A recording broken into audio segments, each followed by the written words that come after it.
Hello, lovelies, and welcome to another episode of Taking Time to Heal. So I'm so pleased to be with you. I feel like it's been an age since I've sat down and recorded another episode for you. So firstly, apologies. It's been really busy, actually. In full disclosure, it's been really busy. There's been a lot going on, and the truth is, I can sit and feel bad about that. I can criticize myself for not being organized enough or prioritizing it enough. And the truth is, I'm letting it go. I'm letting it go because, right, as women, often our standards are so high. And especially as women that work for ourselves and we're juggling a ton of things. So I wanted to kind of just remind you that sometimes we can't do it all, and sometimes the ball slips, and sometimes that's okay. So I'm giving you permission now to kind of let go of anything that you've been feeling bad about and wishing that you hadn't dropped the ball on, even though those things might be really important to you. We're not perfect beings, so let's give ourselves some grace. Let's start with a bit of grace and start where we are, right? It kind of reminds me, it's something I talk about a lot, but guilt and shame are often the things that hold us back from moving forward. We feel so bad about something that we've done wrong, or start criticizing ourselves around that thing, that we prevent ourselves from getting back into it, getting back on the horse, and it becomes this big thing. Like, how many times have you perhaps done that with a healthy eating practice or a meditation practice or a Reiki practice? So if this is hitting something right now, I invite you to consider that. See if you can let it go. We're in autumn, this Vata season, where it is the season for letting stuff go, and seeing if you can give yourself permission to just start again wherever you are, and let that be enough. Let go of the perfectionism. But actually, that's not what I wanted to talk to you about today. Today, I wanted to talk to you about this idea of purpose. Now, as I go into this, I'm really aware that this is framed from my belief system. As always, I invite you to consider what your own beliefs are around what I'm sharing. Not just take mine on. Don't just accept what I say as gospel. Sit with it. What's your truth? I genuinely believe our power lies in our truth. So I know it's so easy these days, right? When we're following people on social media, when we're doing courses, you know, I love a good course, I love a good book, I love a good podcast, I love to learn. And I have to be really careful with myself that I don't automatically just step into that person's way of viewing the world and take on their belief system. So as always, with anything I share with you, I invite you to sit with it and to see what resonates, what doesn't. And what doesn't, just leave it, right? We don't have to buy into someone else's belief system 100% in order to get the gold from what they are saying. So there you go. That's a little disclosure for you before we begin. But I did want to talk to you a bit about my belief system around purpose, or Dharma. So as you know, I specialize in Ayurveda. I'm an Ayurvedic health coach. I've done my Ayurveda training. And as part of that involved a lot of study around the spiritual philosophies and texts that sit behind the Ayurvedic way of thinking. Now, this is aligned to, say, the yogic, in some ways the Hindu philosophies. But one of the things I do believe in is this idea of Dharma, or purpose. Now, you will hear Dharma being described in many, many different ways, and there's a reason for that. Dharma, as a word, actually describes many different things. And in the West, it can sometimes be described as duty. But I think using that word kind of takes away a lot of the meaning, because duty in the West has this very different connotation. And so as I talk about Dharma, for me the word more aligns to that idea of purpose, our reason for being, why we came here in this incarnation, in this time round, why our soul decided to step in here at this space, at this time, with this body, this experience. And I do believe there's certain things on our path that we are destined to go through. And I think a lot of that is linked to purpose. So I wanted to give you some context here around what I mean. Well, I don't think it's a coincidence that a lot of the clients I work with that go into or are working in the healing realm, the well-being realm, the wellness realm, whatever role that is, whether it's as a yoga teacher or a therapist or an art therapist or an Ayurvedic health coach or a meditation teacher, right? There's so many avenues that we can share healing from. And I've just touched on a very few there. But I don't think it's a coincidence that often those people have experienced some big things. Those kind of things that would be classed as trauma with a capital T, or traumatic events with a capital T. But also those small t traumas. And what I mean by small t traumas, for those that aren't used to this way of describing something, is trauma is not what happens to you, right? If you're not aware of this, trauma is not the event. It is not that relationship breaking down. It's not that toxic relationship. It's not that narcissist. The trauma is the way that we have processed that event. So the truth is, whatever that event is, does not determine the level of trauma that we experience. And we know this, right, from how we can see some people can experience the same event. And for those that are listening on audio, I did kind of quotation marks there, because we don't all experience the same event. We may be present at an event that is happening, but our experience of that event is personal to us, because everything that we take into that event affects how we perceive it. So for example, someone who has an unshakable, I'm not sure anyone does, to be fair, but someone who has a very robust sense of self and sturdy sense of self may find criticism quite easy, right? They might find it as useful feedback, even if it's delivered in a terrible way. Whereas someone who's got a really wobbly sense of self, or who has a very loud inner critic and has a thought pattern of continually criticizing themselves, may take criticism in a very different way. They may take it to a very dark place. They may use it as evidence to beat themselves up, to shame themselves.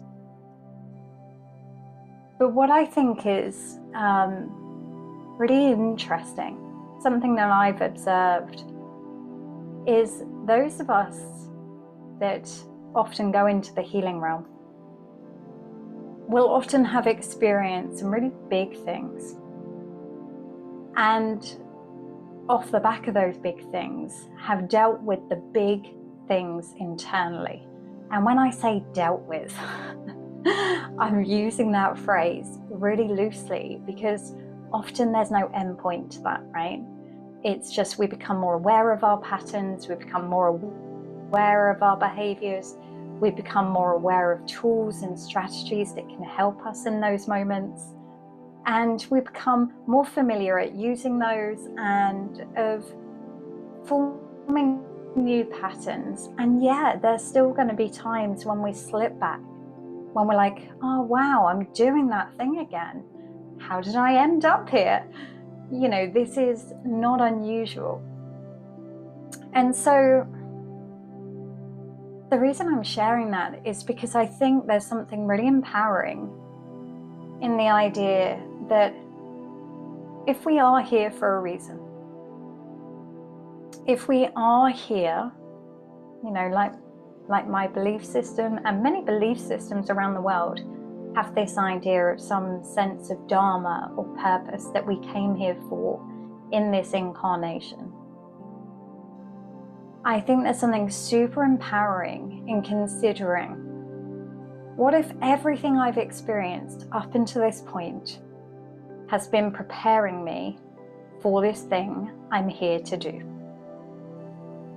Now, like I say, I used the healer there, that healer archetype, as an example, but we can also think of this in terms of other potential avenues for why we came here, our sense of purpose. So, for example, if you had a childhood that was at best chaotic, traumatic, like taught you everything you shouldn't do as a parent inadvertently, that in itself will give you valuable information as to who you want to be as a parent.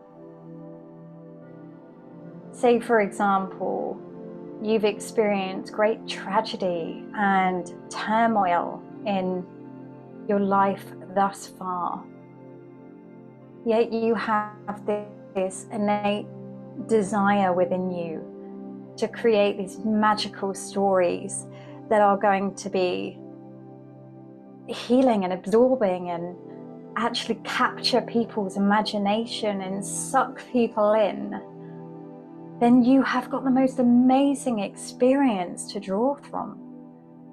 Or say, for example, you are here to, it's really funny because every time I think of these examples, my brain goes straight to the healer archetype, because this is something that I'm so in and have been in through my whole life in different guises and forms, whether it's been in relationships, whether it's been in the way that I parent, whether it's been in the jobs and careers that I choose. But my point being that what would it mean for you personally? Not just for us as a collective, but what would it mean for you personally in terms of how you think about yourself, in terms of how you think about what you've experienced, how you feel about those things, and how they affect you now, if you knew without a shadow of a doubt that they were preparing you for your purpose here on earth? So I feel like I need to talk a bit more into this idea of purpose and what I mean by that. So I believe we have this there's this dual element to our Dharma, our purpose. There is this element of our own personal growth. I believe that there is a part of us that came here to evolve as a soul, as a spirit, as that part of us that came here to learn life lessons. So as the kind of Buddhist philosophy of that growing with each incarnation, getting closer and closer to enlightenment, to awakening. And then I believe there's this secondary element of our Dharma or purpose, which is, and to contribute to us as a collective, as a species that is evolving on this planet at this time. Now, we're in a really interesting time in history, right? And it's really easy to lose sight of that, to forget about this.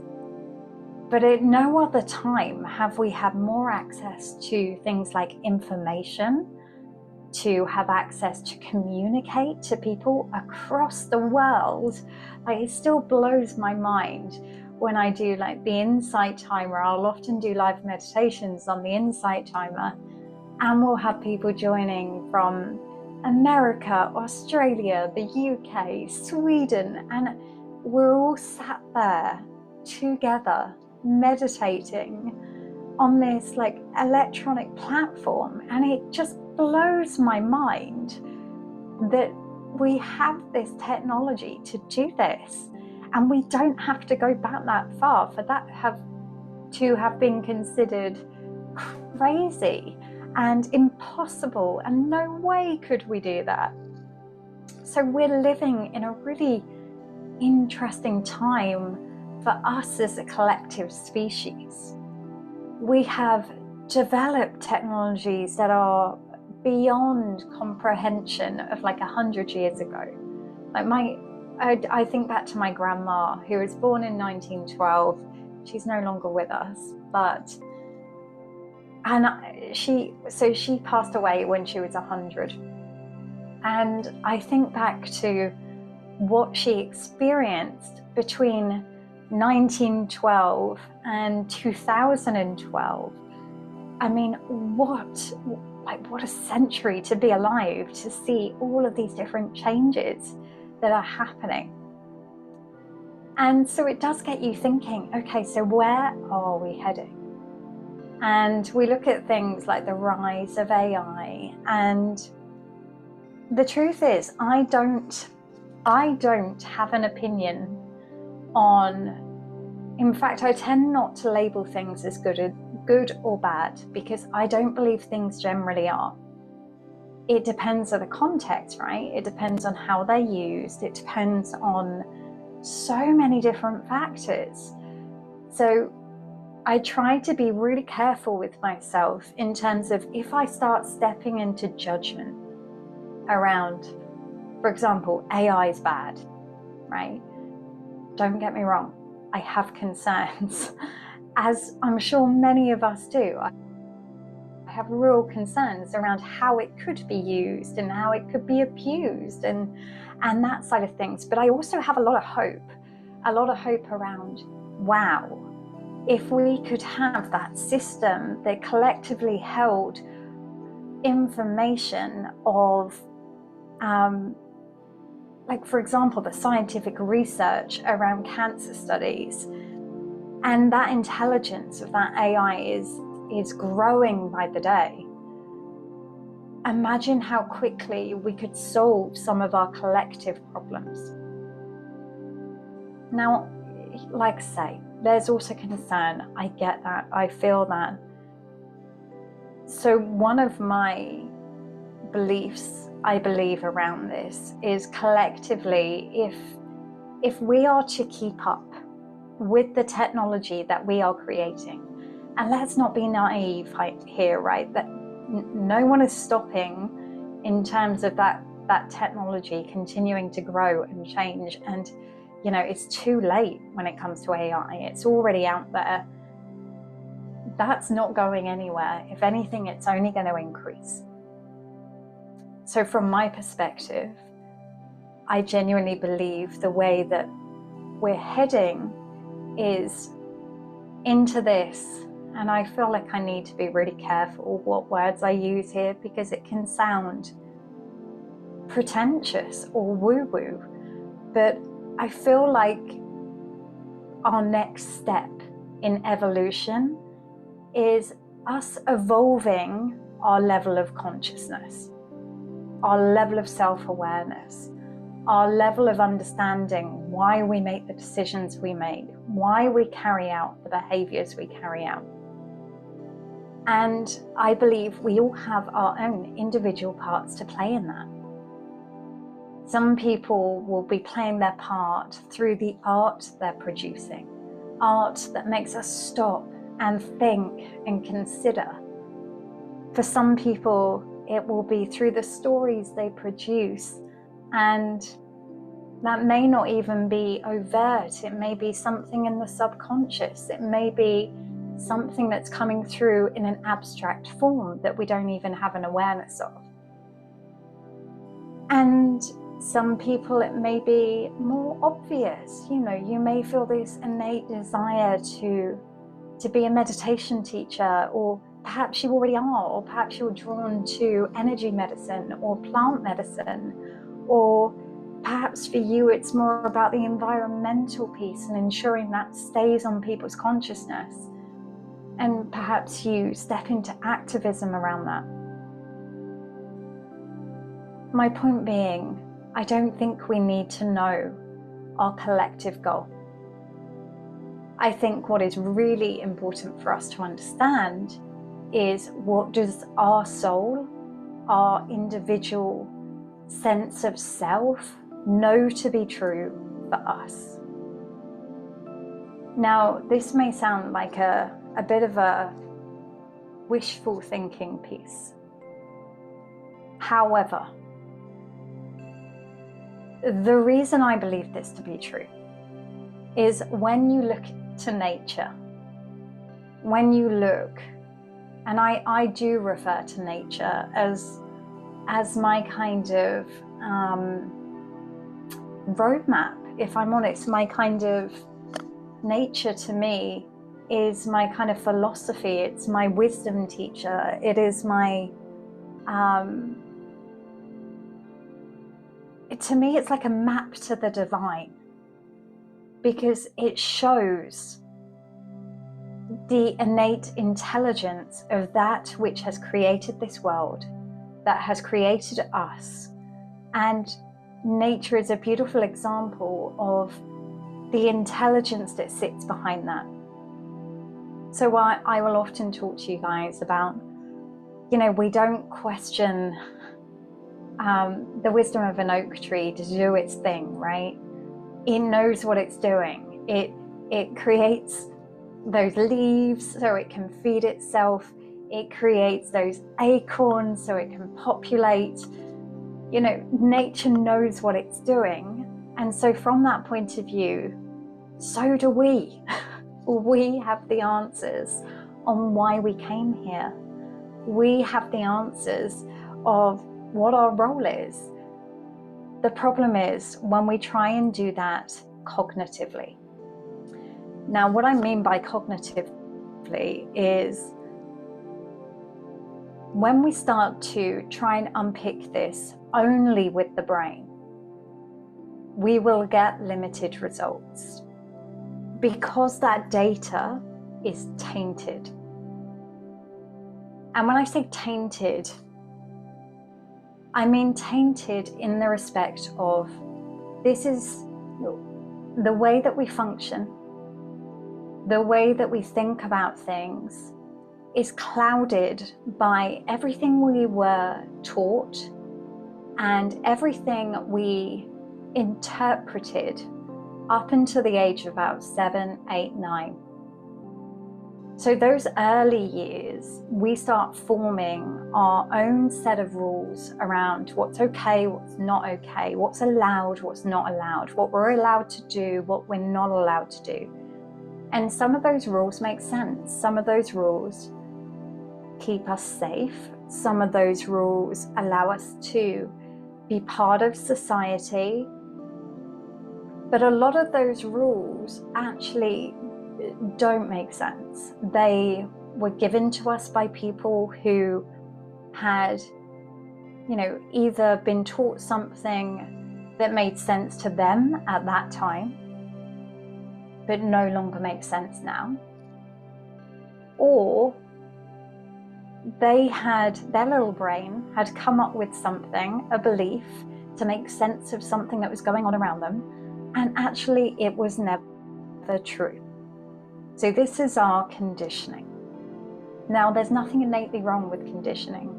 We all condition our children, and for very good reason. Like I say, we want our kids to know, don't eat that, it's going to kill you. Don't step out in front of the cars, that's not safe. Conditioning can be really useful, but it can also get in the way of us really hearing what our soul needs us to know. So this is where we have to kind of how do I say this? How we can transcend the mind to a certain degree, or another way of putting this would be connecting the mind to the heart. So the truth is, we do know, right? We will have that sense of, oh, there's this thing I really want to do. And perhaps you haven't given yourself permission because you keep writing it off as frivolous or not sensible or too much effort or too much time or too much money. God, that gets blamed for so many things. Or we tell ourselves we're not allowed for some reason. And like I say, a lot of that is to do with our conditioning. Many of us were brought up, well, obviously we had parents of a different generation. Parents that weren't preparing us for this time and space. Like, my parents had no clue about this age that we're stepping into, this information age, this technology age. They were preparing me for a world that was 40, 50, 60 years ago. So it's no wonder that many of us have this kind of internal conflict that often goes on in regards to us, one, discovering what our purpose even is, but two, then giving ourselves permission to have it, to do it, to take action on it, for that soul path to be something that we give ourselves permission to do. Now, to me, this is a really scary thing. Just when I say a scary thing, what's scary is there's a lot of us, I believe, that are here to do things that is going to collectively move us forward in our own little way. Now, for some people, that soul purpose might seem really small, and we might not even see how it plays into the bigger picture. But I genuinely believe it's like this giant jigsaw, and we all just have to put our piece down. And we can't see the big picture that's being formed. All we know is we've got this little piece that needs to be put down so that we can make this giant picture.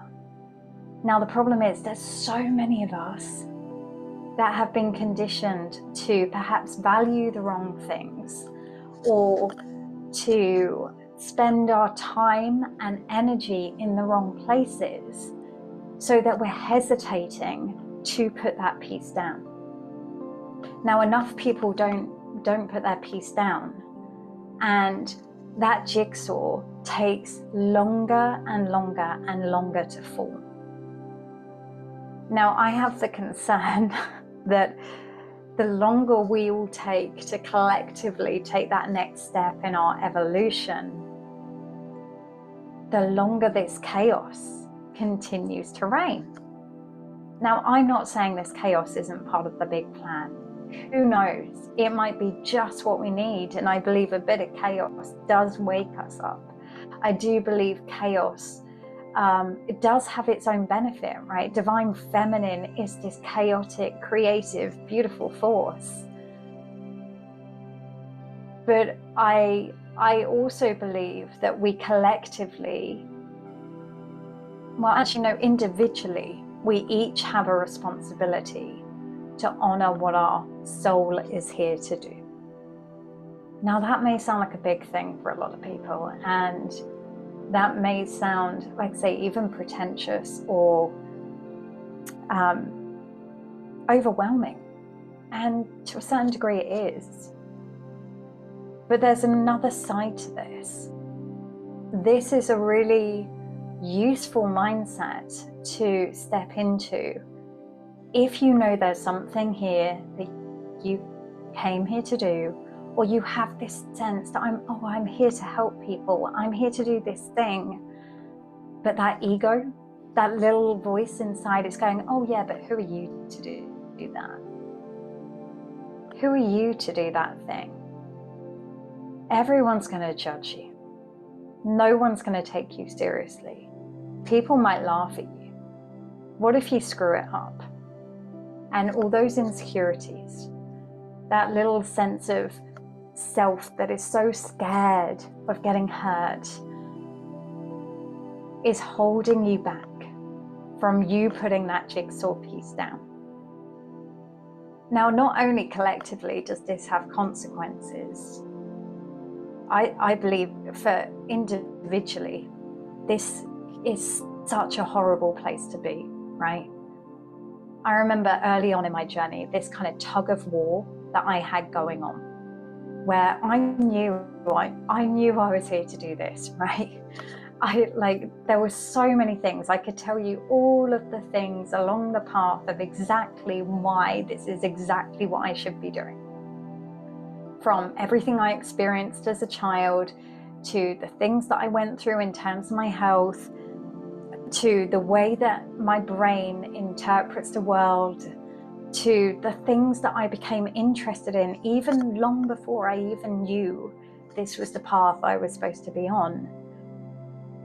Because of the conditioning I had received, and that conditioning wasn't coming from like a horrible place, right? A lot of the conditioning I had to work through was conditioning I received from love. You know, that conditioning around, you know, do the sensible thing, get the secure career, make sure that you're financially secure, make sure that, you know, you've got these things in place to keep you safe. It was all coming from love. But it also held me back from going, actually, no, this is who I am. This is who I am. This is what I came here to do. This is my truth. And it took away my power. It took away my power to actually act on my purpose, on my Dharma, what I came here for. Now, I know my story is not unique because I have worked with probably hundreds of clients around this exact topic. And it's really funny. It's something I've been thinking about this morning around just how inadvertently this has been a theme that has come up for me, and it's got me thinking around, I think this is something I need to do more of in terms of supporting people to actually step into their Dharma. Because no matter what form of coaching or training or teaching I have offered, whether that's been around Reiki or meditation or supporting people with menopause or supporting people with holistic wellness services, there has been this theme of, and those people go on to live their Dharma. Because through this other work, this other teachings, this other condition work and unpicking, it reveals, oh yeah, this is what I came here to do. It's just refinding yourself, refinding your truth, uncovering, you know, all of those layers that you put on or other people put on you, to remember. And it is a remembering. It's not this finding. Often we think of, I need to find my purpose. Your purpose isn't something outside of you. Your purpose has always been something that lives within you. The job is to take the layers off. And as I mentioned, there seems to be something that has come up for me time and time again, no matter what coaching or training I've been taking people through, that out the other side of it, they end up in their Dharma, end up in their purpose. Whether that has been, you know, changing careers completely. I've had a few of those. I had quite a lot of those actually. Or whether it's been moving to a different part of the country or the world. I've had a few of those as well. Or whether it's been this part of them that absolutely always knew, but they had that kind of inner conflict going on like me, where it was, I just need someone to give me permission. And so if that makes sense to you, if that speaks to something within you, today I just wanted to invite you to take this as your permission slip. I am giving you permission right now to go out and live your purpose. I am giving you that slip of paper that says you are allowed to be you, to live in your truth, to follow that calling that lives within you. But at the same time, if you're thinking, and I don't know how to do that, or, and I don't know what that is, I don't know how to take the layers off, then make sure to check out my new coaching program, Guided by Spirit. I won't go into it too much today, but it is awesome and it is helpful.